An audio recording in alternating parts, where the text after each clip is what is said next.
Hello, good morning. Welcome to this webinar brought to you by EIRICH Machines, where we are going to talk a little bit about how to save around 70% on time, energy, raw material in the ceramic manufacturing. My name is Luis Salazar, and I will be hosting this webinar today. So, for further ado, we can start. Remember, well, before the start, remember that we're going to handle the questions at the end of the webinar, but you can actually, when you see something interesting or something that brings you something to question or a doubt, you can actually write it in the chat, and at the end, we're going to read those questions and answers as best as we could. Thank you.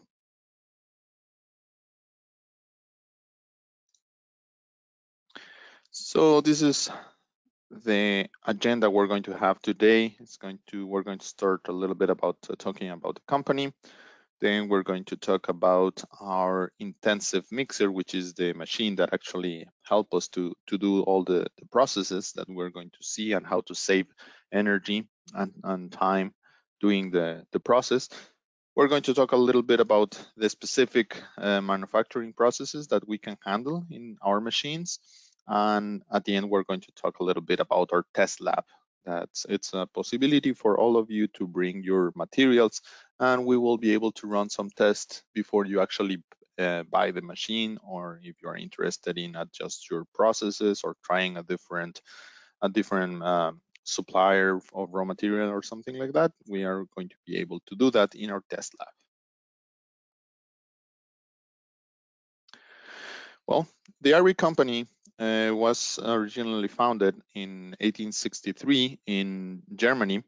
Originally was a milk workshop, but now it has begun to develop and grow after so many years, and into a group of companies around the world with international operations. This is our headquarters in Germany, and that gentleman over there on the right is Gustav EIRICH, who is the founder of the EIRICH Company. This is our locations around the world.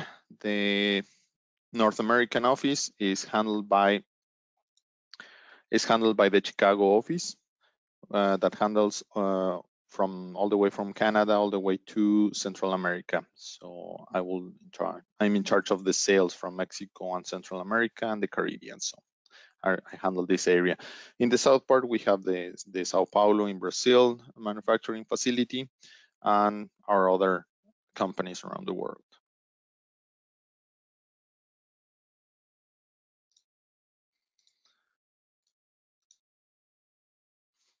In the EIRICH Company, we manufacture a wide range of mixers, starting from 1 liter all the way to 12,000 liters, the DW40. So we have a wide range of mixers depending on the applications that the customers want. So we have like lab applications, and then we have production units. We have an extensive know-how after more than 150 years of mixing experience, in which we were able to develop the following process into the mixer: homogenizing, mixing, dispersing. That's how we call it, to preparing solutions or dilutions, a little bit something more like focused on the ceramic industry, to the ceramic preparation of the slip. So that's how we call it, the dispersing. We have the granulating or pelletizing, and we have the kneading. In this webinar, we're going to be focusing on those three applications, which are the most common used ones on the ceramic industry. We also have other processes more specialized, like the drying, heating and cooling, separating, and reacting. This will help us, for example, to process, like when you want to make a ceramic slip without any bubbles, we're able to do that, extracting the air from inside the mixer. That way we can make a slip without any bubbles. So that's very that's a common practice in the battery industry, where we actually help with this process. So just to give you a heads up that we are able to do these other processes. Anything that you may have a question, you can reach your local sales manager for more information. Okay, now we're going to talk a little bit about the intensive mixer, the actual mixer where we are going to perform all these processes.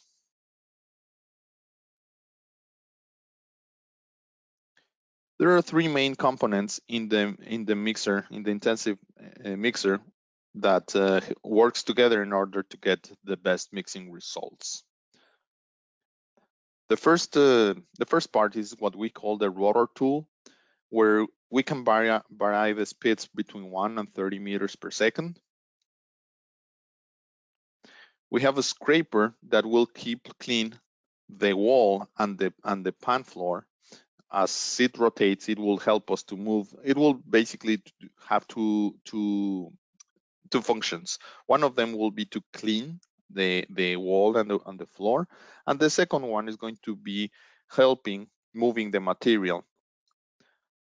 As it moves around the inside of the mixer, it goes against the wall scraper, and that wall scraper will create a current that will move the material back into the rotor tool.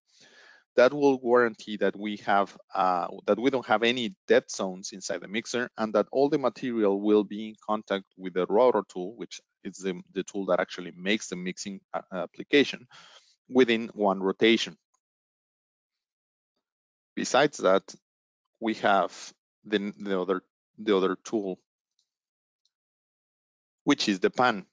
The pan also rotates. Normally, it's opposite of the rotor tool. The rotor tool is counterclockwise, while the pan is clockwise.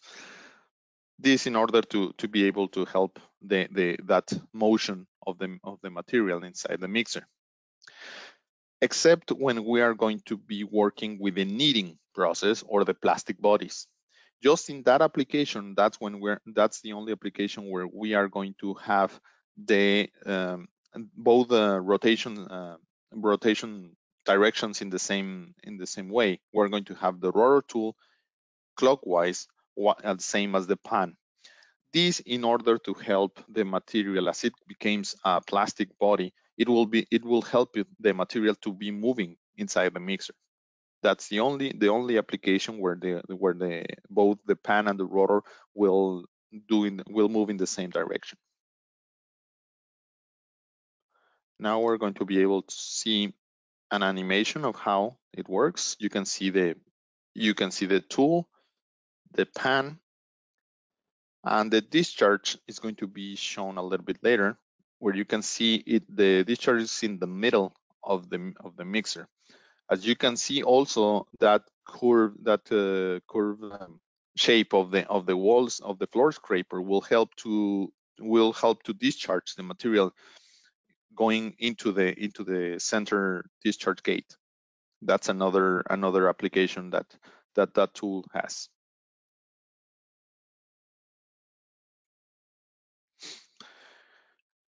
As I mentioned before, we can make different processes inside our intensive mixer. As we can start with the dry mixing, which is normally how we're going to start all our processes, where we have moistures between 0 and 10%. Well, not 0, but very close to 0 or 10%. As we increase the moisture, we're going to be able to go through different phases. Like the granulation, when we reach a moisture between 11 and 18%. If we keep increasing the moisture, we're going to change from granules to a plastic body, or the kneading phase, where we have a moisture between 19 and 25%. If we keep adding water into the process, we're going to move to the sleep preparation process, where we have a moisture between 25 and above. Those four processes can be done in the same machine. That's one of the advantages of the EIRICH mixer, is that we can do the same different processing to the same machine.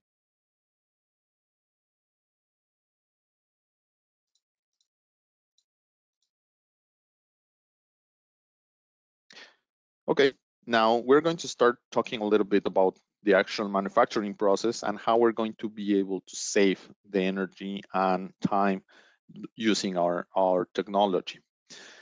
Just to give you remember that it will be possible for you to write your questions into the chat, and at the end we are going to be able to answer them at the end of the presentation. Thank you. All right. In this case, we're going to start talking about the granulation, where we're going to have a moisture between 11 and 18%. For this process, we're going to start with the raw materials. Normally, it's in a powder form. I would like to point out that the best powders, the best powder size that we can granulate is below 100 microns. If the material is below that, it will be easier for us to granulate it. Higher than that, it's going to be harder and harder until it will be not be possible to get the granules. So we're going to start with as you can see here, we start with the raw materials, and we're going to add water. That will produce the granules. Depending on the time that we leave the granules inside the mixer, those will grow. They will start very small, between less than a millimeter, and it will go growing all the way to 4 or 6 millimeters. That's normally the range of granules that we can make inside a mixer. Here's an example of 100,000 metric tons per year of production of granules. This is a normal case for the production of the tiles. This is the traditional way of doing it, where we're going to have raw material moisture around 6.5% coming in. And we're going to go into the grinding portion of the process. And after that, we're going to add around 47,000 metric tons per year of water. That will give us a grinding moisture of 35%. And after that, we are going to make the slip, and it will go, but all that water that we're actually adding there to be able to grind and to make the slip for the spray dryer process, we're going to have to evaporate it. We need to take out that water. So we need to take out the same 47,000 metric tons per year of water. We need to take them out. So we have at the end a 6% of exit moisture into the pellets that goes into the following process. That's the traditional way. Now, if we use our process, we are going to have the same raw material, 6.5%. In that case, we're going to reduce we're going to take out water. We're going to take out 2,700 metric tons per year of water in order to achieve only 4%. Remember, we start with 6.5 and we need to take it to 4. So we have to take out some water out of the raw materials before going into the granulator. Once we get the granulates, during the process of making the granulates, we're going to add water in order to achieve the 12% moisture that we need for granulates. As you saw before in the previous images, we need to have that range between 11 or 8 to 18% of water in order to make granules. So we're going to add 4,735 metric tons per year. So at the end, we're going to take out around 7,200 metric tons per year of the granulation moisture that we add in order to have granules of 6% moisture going into the following press process. As you can see, there's less water involved and less energy involved into the granulating process than in the spray dryer, giving us savings of 32,000 metric tons of water per year that we don't have to use in order to achieve the same granules, the same properties.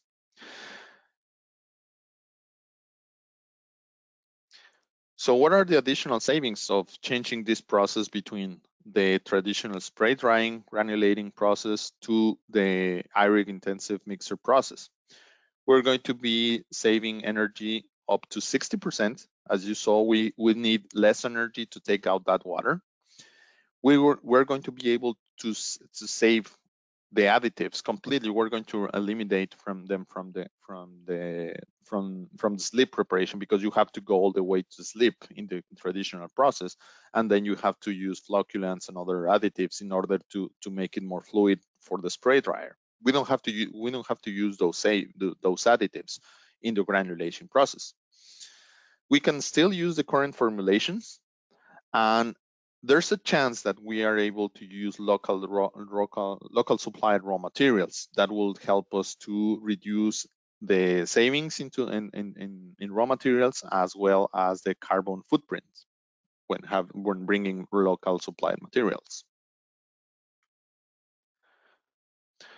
In here, we're going to be seeing an animation on the left side that between the silo on the left, you can see the spray granule with a moisture of 7%, and the one on the right is granulated pellets with 12% moisture, but then dried to 7% trace moisture. Now you will be able to see the behavior. As you can see, the flowability of the granules is pretty much the same between the processes. That will give us a very good product to be pressed for the next process, without wasting so much energy or water producing them. On the right, you can see some pictures, enlarged pictures of our granules versus the spray dried granules, and you can see that pretty much they look the same. That's why the flowability is it's very similar.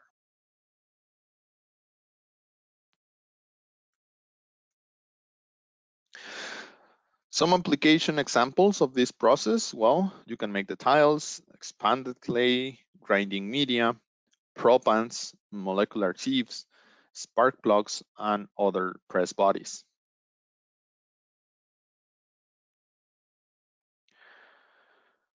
After granulate, we will move to the kneading process, which is the following process when you add more water after the granulation part. In here, we start with the same. We have the raw materials, we add the water, and we produce the granules. But in this case, we're going to add even more water to go around the 19 to 25% of moisture. That will give us a plastic body. A plastic body is normally used for pressing, and in order to make like tiles or materials that needs to be handled in a different way than the granules. This is an energy comparison chart where we are going to be able to see a traditional kneader uses around 15 kilowatt hour per ton produced, and it takes around 20 minutes to get the right consistency of the knead of the plastic body.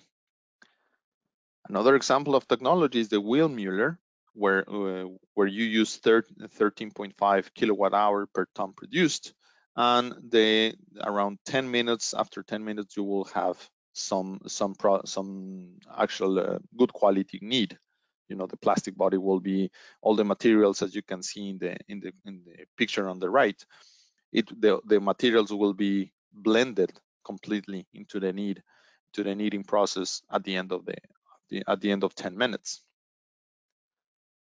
What about the intensive mixer or the intensive kneader?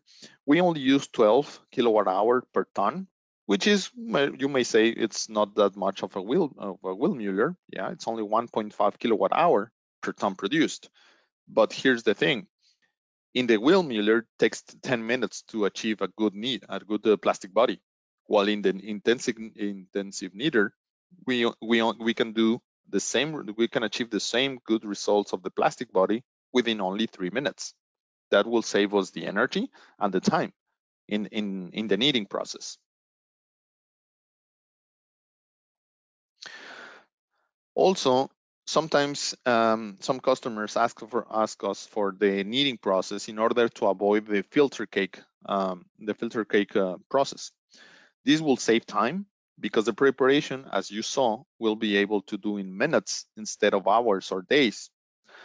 We're going to be water saving. Around 70% of less water is used because we don't have to go all the way to a plastic to a slip in order to feed the filter cake press, and after that we get back to the plastic body. We don't need to use that amount of water. And the repeatability of the process, because we don't have any influence of the climatic conditions. Sometimes you have the filter press, and if the climatic condition is more dry, you have more moisture on the environment of where you have the filter cake press, it will change the amount of time that it will take to get a good plastic body. This is a view of how you can achieve that results inside our intensive mixer. Some applications of the kneading or the plastic preparations are the extruded tiles, the chimney pipes, wall covering elements, some bricks, electroporcelain, and technical ceramic extrusion bodies like the filters, like you can see there on the right.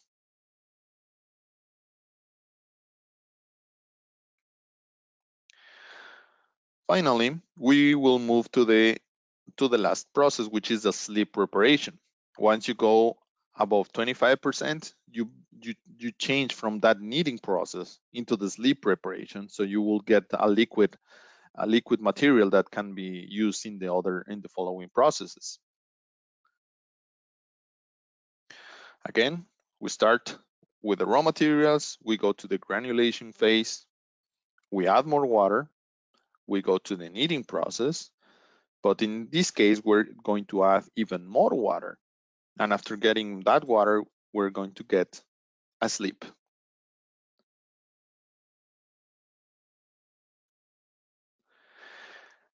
What are the savings of using our technology into the slip preparation? Well, you have less energy used, around 50%, because of the time. Our mixers are more energy efficient because all the energy goes into the mix.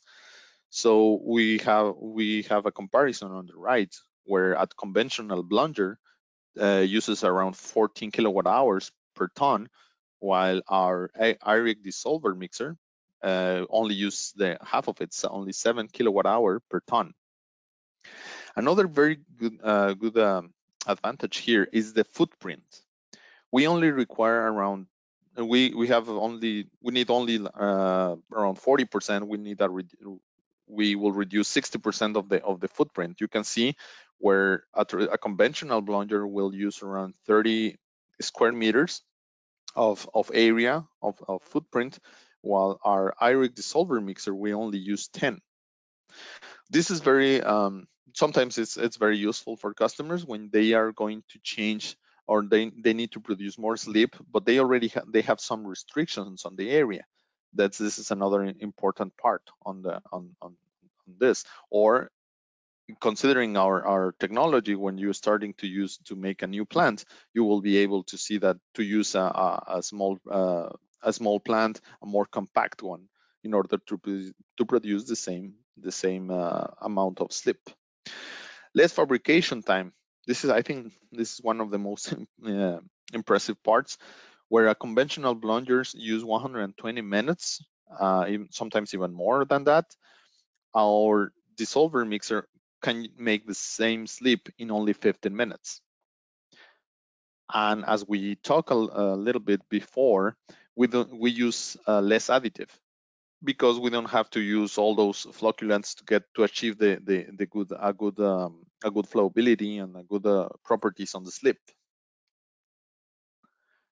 Also, another benefit from this using our technology is that we can actually charge the mixer with green material. As you remember, we are starting with the powders, with the dry materials. Then we go to the granulation phase, and then we go to the kneading phase. That in the kneading phase, you can actually charge your rejects or the other parts when you use the press, all those the green material that it's part of your current process. You normally have to wait for wait for it for dry, then you have to grind it and put it back into the process after so much time. In this case, you can actually use that same material into the mixer. That's something a blunder can do. Another benefit that we have on using our mixer in the sleep preparation is that you can actually correct the densities and the viscosities during the process. Sometimes you don't have to wait for the clay to be activated during the aging stage, because with intensive mixer, the clay becomes surrounded by water. The clay particles became surrounded by water, so it can be activated faster. That way, you can actually have those 15 minutes at the end of the 15 minutes of the process with the EIRICH mixer, you have actual sleep that can be used. Some applications that you have for the sleep preparation is that you have suspending of clay in water, preparation of slurry on glaze for the production of sanitary ceramics. You have some slurring of kaolin filter cake, preparation on degassing of casting slurry, highly refractory, ferrite slurry, tape casting, and direct printing.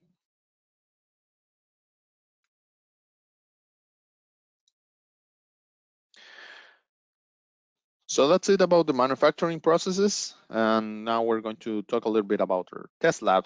As I mentioned before, we have a test lab in our facility in Gurnee. That's where our plant is located. You are able to run some tests there in order to verify that everything that I told you on this presentation. You will be able to verify it first before going into the investing process, or and buying the mixer by itself. In the test lab, what we normally do is we do some tests for operational support, performance of test, elaboration of of solutions for new product. Let's say that you already have a mixer, you already own an EIRICH mixers, but you may want to try a different process. You are able to send your material there, and we can test different process. We can test different parameters, and so we can have that information for you available. We also have feasibility studies. Sometimes you are like, okay, is it possible to do this in your mixer? You can send some material, and we can do that feasibility test free of charge, where we will be able to tell you if we can make that process yes or no. Scale-up tests.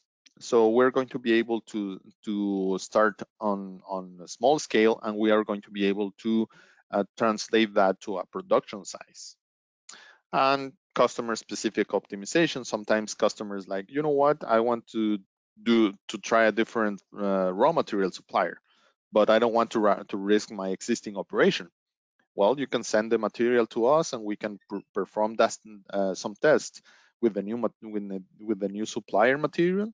That way, you will be able to have without risking your production process. We're going to be able to tell you if the new material works.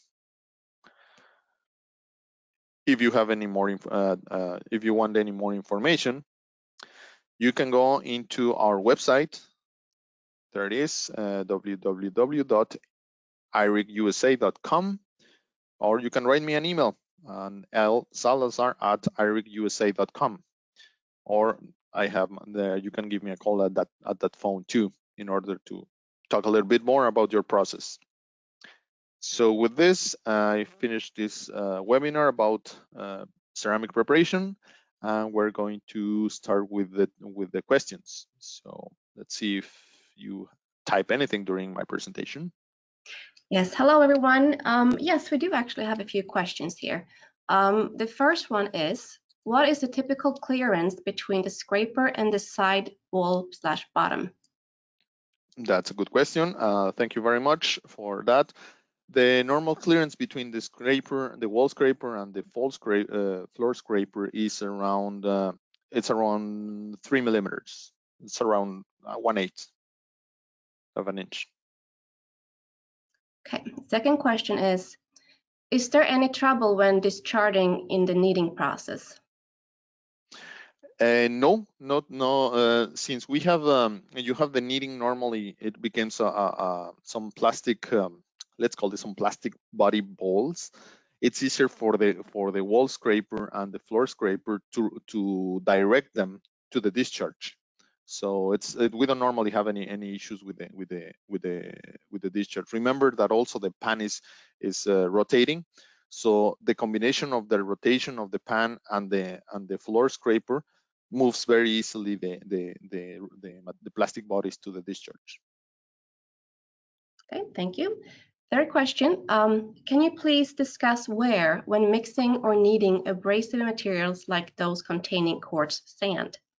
The wear parts normally are the scrapers. We have, for the scrapers and the tool itself, we have different types of you can call it armoring, in order to, we prepare the surface of those tools against the wear. So we have hard facing. We have some silicon carbide little plates that can be welded on the edge of the contact surface of the tools. Also, the floor and the floor and the wall scraper, the floor and the wall liners are abrasion resistant. So, and all of these parts are very easily to change. So we know that when you use very abrasive materials, those parts will be submitted to some serious wear. So that's why we designed it for be easy to change all of them. So yeah, we take that in consideration when we have that. Actually, one of our other industries that we supply is the grinding materials. So yeah, we know about the wear. Okay, great. Another question, how do you adjust the viscosity of the slip? Okay, as you remember, we start with the raw material, which is normally 100% of solids, and then you start adding more water. That way you can reach the solid content in the slip preparation during the process. So it's basically adding water and taking some samples while you are having the material inside. So it's basically just a way of time inside and the amount of water that you actually add there. Yeah. Okay, and one more question. Why is the rotor speed measured in meter per second instead of RPM? Okay, thank you. That's a very common question from our customers. Is that normally, as this has to do with the scale up that I mentioned on the scale up, the test for the test lab. When we test, we normally test in a small mixer, like probably 10-liter mixer. So we test there, and during the test of your material, we measure the linear speed of the rotor tool. So we know that the small rotor tool, about 4 or 5 inches, has a tip speed of, I don't know, let's put an example, 10 meters per second.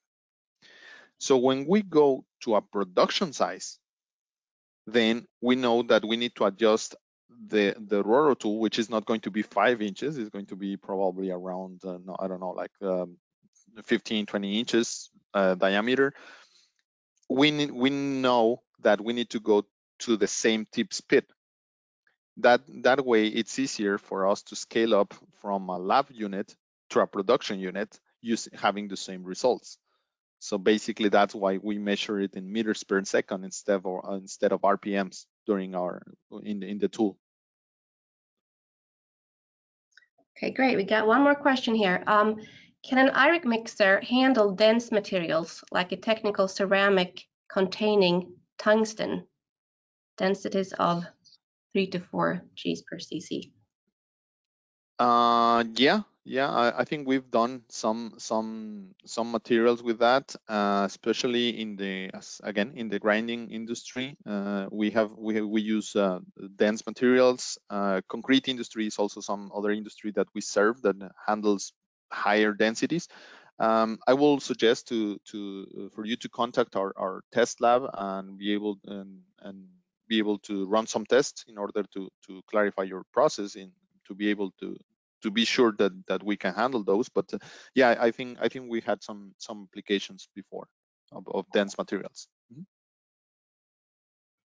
Okay, that seems to be all the questions.